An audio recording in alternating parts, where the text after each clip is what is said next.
President Joe Biden announced he has an aggressive form of prostate cancer.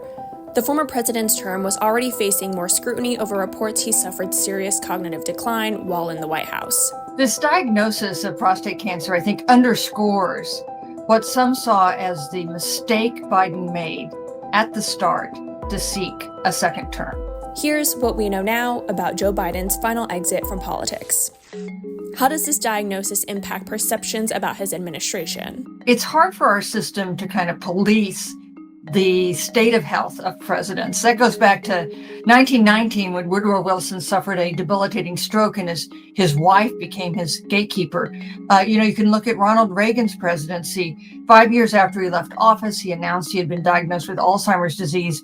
There were some who thought he had shown the early signs of Alzheimer's while he was still in office. This is unusual in that it comes right after his presidency is over, and it's prompting people to try to take a serious look at how he was doing, whether more should have been done to evaluate that, and did it impact his execution of his duties as president. Does this complicate the way Biden's presidency will be evaluated?